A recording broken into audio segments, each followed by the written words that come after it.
പിണറായി വിജയൻ കേരളത്തിലെ ജനങ്ങളെയാകെ ഷണ്ടന്മാരാക്കിയിരിക്കുന്നു എന്നാണ് ജി ശക്തിധരൻ ഉന്നയിക്കുന്ന ഏറ്റവും പ്രധാനപ്പെട്ട ഒരു ആരോപണം കേട്ടോ. അതായത് ഒന്നിനോടും പ്രതികരിക്കാത്ത, എന്ത് തോന്നിവാസം ചെയ്താലും, നമുക്കിപ്പോ നമ്മുടെ മുന്നിൽ തന്നെ ഏറ്റവും അടുത്ത കാലത്ത് തെളിവുണ്ടല്ലോ അല്ലെ, ശബരിമലയിലെ, അതായത് കേരളത്തിലെ ഏറ്റവും പ്രധാനപ്പെട്ട ഒരു ഹൈന്ദവ ക്ഷേത്രത്തിലെ ഏറ്റവും പ്രധാനപ്പെട്ട അല്ലെ, ഏറ്റവും കൂടുതൽ തീർത്ഥാടകർ വരുന്ന കേരളത്തിലെ നമ്പർ 1 ക്ഷേത്രം എന്ന് പറഞ്ഞാൽ അത് ശബരിമലയാണ്.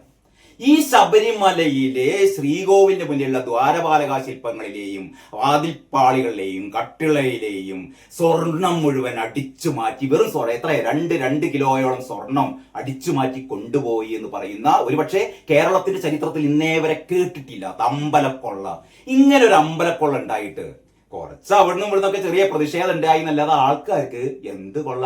ഞാൻ അവസാനം ശബരിമല അയ്യപ്പനെ ഉൾപ്പെടെ ആ ശ്രീകോവിൽ ഉൾപ്പെടെ അടിച്ചെടുത്തോണ്ട് പോയാലും ആൾക്കാർ ഇങ്ങനെ ചിരിച്ചുകൊണ്ട് നിൽക്കും. അതാണ് ശക്തിധരൻ ചൂണ്ടിക്കാണിക്കുന്നത് പ്രതികരണ ശേഷി. അതായത് പിണറായി വിജയൻ ഇവിടുത്തെ മനുഷ്യരുടെ പ്രതികരണ ശേഷി നശിപ്പിച്ചിരിക്കുകയാണ് കേട്ടോ. ഇതെങ്ങനെയാന്ന് വെച്ചാലേ, നമ്മളിങ്ങനെ നിരന്തരം കൊള്ളയും, നിരന്തരം എന്ന് പറഞ്ഞാൽ ഒരു ഇടതടവില്ലാതെ കൊള്ളയും അഴിമതിയും എന്ത് തോന്നിവാസവും നടത്തി ഇതൊരു ശീലമായി മാറുക. അപ്പോൾ പിന്നെ ഞെട്ടലൊന്നും ഉണ്ടാവില്ല. അപ്പൊ ഇത് ശബരിമല മാത്രമല്ലല്ലോ, കേരളത്തിലെ മിക്കവാറും ക്ഷേത്രങ്ങളിലെ മുഴുവനും കൊള്ള നടക്കുകയാണ്. ഗുരുവായൂരിൽ കൊള്ള, മഞ്ചാടിക്കുരു ഉൾപ്പെടെ തട്ടിക്കൊണ്ടുപോയി എന്ന് പറഞ്ഞാൽ എന്താ പറയാ, മഞ്ചാടിക്കുരു എന്ന് പറഞ്ഞാൽ നമ്മൾ ഈ ഭക്തന്മാർ കൊടുക്കുന്നത് മുഴുവനും തട്ടിയെടുത്തുകൊണ്ട് പോവുകയാണ്. ഇങ്ങനെ ഇതൊരു പോലീസ് സ്റ്റേഷൻ നമുക്കറിയാം. പോലീസ് സ്റ്റേഷനിന്റെ സമീപത്തിൽ കൂടെ പോയാൽ തന്നെ പിറ്റേന്ന് ആ മനുഷ്യൻ ജീവിച്ചിരിക്കുന്നു യാതൊരു ഉറപ്പുമില്ല. ആ രീതിയിൽ പോലീസിന്റെ മർദ്ദനം ആരോഗ്യരംഗത്താണെങ്കിൽ ഈ രീതിയിൽ കേരളം ഒരിക്കലും കടന്നുപോയിട്ടില്ല. കാരുണ്യ പദ്ധതി ഇപ്പോൾ ഒരു എന്താ പറയാ, സ്വകാര്യ ആശുപത്രികളിലും ഏറ്റെടുക്കാത്ത സ്ഥിതിയാണ്. അവർക്ക് കുടിശ്ശിക അങ്ങനെ പെരുകുകയാണ്. ആശുപത്രികൾക്ക് കുടിശ്ശിക കൊടുക്കുന്നില്ല, ഈ മരുന്ന് വിതരണ കമ്പനികൾക്ക് കൊടുക്കുന്നില്ല, കർഷകർക്ക് നെല്ലിന്റെ പൈസ കൊടുക്കുന്നില്ല, മാവേലി സ്റ്റോറിലെ സാധനങ്ങളില്ല, ഈ പെൻഷൻ ഇപ്പോഴും കൊടുക്കാൻ ബാക്കി. ഇതാ ആകെ 4 മാസം ബാക്കിയുള്ളൂ. ഇവരുടെ പ്രകടന പത്രിക, ഈ എന്താ പറയാ, പ്രോഗ്രസ് റിപ്പോർട്ട് മറ്റേന്നൊക്കെ പറഞ്ഞ് ഈ അഭിമാനം കൊള്ളുന്ന ആൾക്കാരുണ്ടല്ലോ, അന്തംഗമ്മികൾ നിങ്ങളോടാ പറയുന്നത്. അന്തംഗമ്മികളെ ആ പ്രകടന പത്രിക ഒന്ന് മറച്ചു നോക്കണം. 2021 പിണറായി വിജയൻ വീണ്ടും അധികാരത്തിലേൽക്കാൻ വേണ്ടിയിട്ട് കൊണ്ടുവന്ന പ്രകടന പത്രിക ഉണ്ടല്ലോ, ഒന്ന് നോക്കണം. അതിൽ എന്റെ ഓർമ്മ ശരിയാണെങ്കിൽ 45ാമത്തെ പോയിന്റ് ആണ്. ആശാവർക്കർമാർ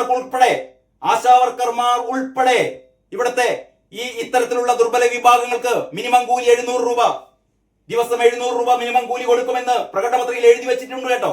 വീണ ജോർജ് സമ്മതിക്കില്ല.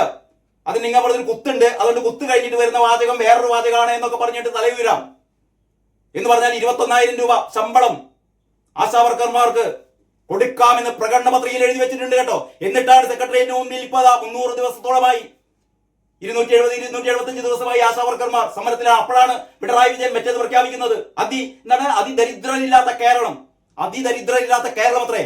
ഇതാ സെക്രട്ടേറിയറ്റിന് മുന്നിൽ അമ്മമാർ, സഹോദരിമാർ, അതിദരിദ്രരായ സഹോദരിമാർ, ഒരു ദിവസം 232 രൂപ, ഒരു ദിവസം 232 രൂപ മാത്രം കിട്ടുന്ന, അതുകൊണ്ട് കുടുംബം പുലർത്തേണ്ട, അതുപോലുമില്ല. അവരുടെ പ്രവർത്തനത്തിന് വേണ്ടി ഓരോ ദിവസവും അതിലൊരു 100 രൂപ 120 രൂപ മാറ്റിവെക്കണം എന്ന് പറയുന്നത്. ബാക്കി ഒരു 100 രൂപ കൊണ്ട് ഒരു കുടുംബം പുലരേണ്ട ഒരു കേരളത്തിലെ ഒരു വീടിന്റെ അവസ്ഥ നോക്കിയാൽ ഇതിനല്ലേ അതിദരിദ്രമായ കുടുംബം എന്ന് പറയേണ്ടത്. എന്നിട്ട് ഈ പറയുന്ന പിണറായി വിജയൻ പറയുകയാണത്രേ, കേരളം അതിദരിദ്രതയില്ലാത്ത സംസ്ഥാനമായി മാറുകയാണ് നവംബർ 1-ന്. ഇത് ഉദ്ഘാടനം ചെയ്യാൻ വേണ്ടിയിട്ട് വിളിച്ചു വരുത്തിയത് മോഹൻലാലിനെ, മമ്മൂട്ടിയെ, കമൽഹാസനെ അല്ലേ? ഭാരതം തന്നെ അഭിമാനിക്കുന്ന ഏറ്റവും മഹാന്മാരായ കലാകാരന്മാരെ വിളിച്ചു വരുത്തുകയാണ് ഈ പാതകത്തിന് കൂട്ടുനിൽക്കാൻ. ഏത് പാതകത്തിന്? ഈ കള്ളത്തരത്തിന്. കേരളത്തിൽ അതിദരിദ്രരില്ലത്രേ. സെക്രട്ടേറിയറ്റിന് മുന്നിൽ അതിദരിദ്രരാണ് സമരം ചെയ്യുന്നത്. കഴിഞ്ഞ ഇത്രയും ദിവസങ്ങളല്ല മാസങ്ങളായി സമരം ചെയ്യുന്നത് കാണില്ല. അവസാനത ഈ ആശാവർക്കർമാർ കത്തെഴുതിയിരിക്കുകയാണ് കമൽഹാസനും മമ്മൂട്ടിക്കും മോഹൻലാലിനും ഒക്കെ. നിങ്ങൾ ഈ പാതകത്തിൽ അണിചേരരുത്. ഈ കള്ളത്തരത്തിൽ, ഈ കാരണബോധം നടത്തുന്ന ഈ ചട്ട പരിപാടിയിൽ നിങ്ങൾ വരരുത് എന്നിവർ അഭ്യർത്ഥിക്കുകയാണ്. കാരണം ഞങ്ങളിതാ പൊരിവെയിലത്തും ഈ മഴയത്തും ഞങ്ങളിതാ ഇവിടെ മാസങ്ങളായി സമരം ചെയ്യുന്നു. 232 രൂപയാണ് ഞങ്ങൾക്ക് തരുന്നത്. ഞങ്ങൾ അതിദരിദ്രരാണ് എന്നിട്ടാണ് പറയുന്നത് അതിദരിദ്രരില്ലാത്ത സംസ്ഥാനമായി കേരളം മാറി എന്ന് പറയുന്ന പരിപാടി ഉദ്ഘാടനം ചെയ്യാൻ വേണ്ടി വരരുത്, സമരപ്പന്തലിൽ ഞങ്ങളുണ്ട്, ഞങ്ങളെ ഒന്ന് വന്ന് കാണൂ എന്ന് മോഹൻലാലിനോടും മമ്മൂട്ടിയോടും കമൽഹാസനോടും പറയുമ്പോൾ അവരെന്താണ് ഈ 1-ാം തീയതി ചെയ്യാൻ പോകുന്നതെന്ന് അറിയാൻ കാത്തിരിക്കുകയാണ് കേരളം. ആശാവർക്കർമാരുടെ ഈ പറയുന്ന പാവപ്പെട്ട സ്ത്രീകളെ അവരുടെ നിവേദനം അല്ലെങ്കിൽ അവരുടെ അഭ്യർത്ഥന കാറ്റിൽ പറത്തിക്കൊണ്ട് ഈ കാരണഭൂതത്തിന് ജയ് വിളിക്കാൻ വേണ്ടിയിട്ട് കമലഹാസനും മമ്മൂട്ടിയും മോഹൻലാൽ വരുമോ? വരികയാണെങ്കിൽ അവരെ കേരള ജനത അവരുടെ മുഖത്തേക്ക് കാക്കിച്ച് തുപ്പും. ഞാൻ കരുതുന്നില്ല അവരങ്ങനെ ചെയ്യുമെന്ന്. അവർ അങ്ങനെ ഈ ആശാവർക്കർമാരുടെ കണ്ണീര് അവർക്കറിയാം, കണ്ണീരിന്റെ വില ഈ കലാകാരന്മാർക്കറിയാം. പക്ഷേ ഈ പിണറായി വിജയൻ എന്ന ദുർഭൂതത്തിന് കാരണഭൂതത്തിന് അറിയില്ല. അപ്പൊ ഇങ്ങനെയൊക്കെയാണ് കാര്യങ്ങൾ കിടക്കുന്നത്. അപ്പോഴാണ് ശക്തിധരൻ പറയുന്നത് പ്രതികരണശേഷി ഇല്ലാതാക്കിയിരിക്കുന്നു കാരണഭൂതം കേരളത്തിലെ ജനങ്ങളുടെ മുഴുവൻ. ഇന്നലെ എന്തായിരുന്നു അത് തന്നെ ഇന്നും. LDF ഭരണം കൊണ്ട് കേരളത്തിലുണ്ടായ ഏറ്റവും വലിയ നേട്ടം അതാണ്. LDF ഭരണം കൊണ്ട് കേരളത്തിലുണ്ടായ ഏറ്റവും വലിയ നേട്ടം എന്താണ്? ഇവിടുത്തെ ജനങ്ങളെ മുഴുവൻ പ്രതികരണശേഷി ഇല്ലാത്തവരാക്കി മാറ്റി. എല്ലാറ്റിനോടും നിസ്സംഗത, കരണക്കുറ്റി നോക്കി പടപ്പിക്കേണ്ടിടത്ത് കൈകെട്ടി നടക്കുക. ഇതാണ് കേരളത്തിൽ നടക്കുന്നത്. കരണക്കുറ്റി നോക്കി പടപ്പിക്കേണ്ടതാണ് കേട്ടോ. കരണക്കുറ്റി നോക്കി പടപ്പിക്കേണ്ടതാണ്. അപ്പോഴാണ് കൈകെട്ടി ഇങ്ങനെ നിൽക്കുക. കേരളത്തിലെ ജനങ്ങളാകെ ഇപ്പൊ ഇങ്ങനെ കൈകെട്ടി നിൽക്കുകയാണ്. പിണറായി വിജയന്റെ മരവാഴകളുടെയും തോന്നിവാസങ്ങൾ ഇങ്ങനെ കണ്ട് കൈകെട്ടി നിൽക്കുകയാണ് കേരളത്തിലെ ജനങ്ങൾ. ശക്തിധരൻ പറയുന്നു കരണക്കുറ്റി നോക്കി പൊട്ടിക്കേണ്ടതാണ്. അതിന് പകരമാണ് കേരളത്തിലെ ജനങ്ങൾ കൈകെട്ടി നിൽക്കുന്നത്. ചെരിപ്പൂരി അടിക്കേണ്ട മന്ത്രി പുങ്കവനെ കാണാത്ത ഭാവത്തിൽ പോകുക. മന്ത്രി പുങ്കവന്മാരെ ചെരിപ്പൂരി അടിക്കേണ്ടതാണ്, പക്ഷേ കാണാത്ത ഭാവത്തിൽ പോവുകയാണ്. പൊയ്ക്കോട്ടെ എന്നുള്ള രീതിയിൽ നിസ്സംഗരായ ജനങ്ങൾ. അവസാനം ഒരു കാര്യം കൂടി ശക്തിധരൻ പറയുന്നുണ്ട്. അതെന്താണെന്ന് അറിയോ? അതായത് ശിവൻകുട്ടിയെ പറ്റിയിട്ടാണ് കേട്ടോ. യെസ്, ശിവൻകുട്ടി ചാടുന്ന ചാട്ടം കണ്ടില്ലേ എന്ന് പറയുന്നത്. ശിവൻകുട്ടി ചാടുന്ന ചാട്ടം കണ്ടില്ലേ? ആ ചാട്ടമല്ല കേട്ടോ. അതായത് നിയമസഭയിൽ മൂപ്പർ ചാടിയ അണ്ടർവെയർ ഒക്കെ കാണിച്ചുകൊണ്ട് ചാടിയ ചാട്ടം കേരളത്തിലെ മുഴുവൻ ജനങ്ങളും കണ്ടിട്ടുണ്ടല്ലോ. കേരളത്തിലെ കുട്ടികൾ മുഴുവൻ കണ്ടിട്ടുണ്ടല്ലോ. അതുകൊണ്ടാണല്ലോ വിദ്യാഭ്യാസ മന്ത്രി ആര് എന്ന് ചോദിക്കുമ്പോൾ കുട്ടികൾ പരിഹസിച്ച് ചിരിക്കുന്നത്. അതോടെ നിൽക്കട്ടെ. അപ്പോൾ ശിവൻകുട്ടി ചാടുന്ന ചാട്ടം കണ്ടില്ലേ? പഴയ ശിവൻകുട്ടി ഇങ്ങനെയാണോ? തെരുവിൽ മുഖ്യമന്ത്രിക്ക് വേണ്ടി കൂലിക്ക് അടിക്കാൻ നടക്കുന്ന ഒരു ചട്ടമ്പിയെ പോലെയല്ലേ ചാടുന്നത് എന്ന് പറഞ്ഞാൽ പിണറായി വിജയന്റെ ചട്ടമ്പി, പിണറായി വിജയന് കൂലിക്കടിക്കുന്ന ചട്ടമ്പിയാണ് വി ശിവൻകുട്ടി എന്ന്. എന്തൊരു പ്രയോഗമല്ലേ ഇത്! ജി ശക്തിധരനെ പറ്റുള്ളൂന്നേ. ജി ശക്തിധരനെ ഈ രീതിയിലുള്ള ഒരു പ്രയോഗം നടത്താൻ പറ്റുള്ളൂ. കാരണം ശക്തിധരൻ ഇവരെ മുഴുവൻ അറിയാം ശക്തിധരന്. അതുകൊണ്ട് ശക്തിധരൻ പറയുന്നത് പിണറായി വിജയന് വേണ്ടിയുള്ള കൂലിത്തല്ലുകാരനാണ് വി ശിവൻകുട്ടി.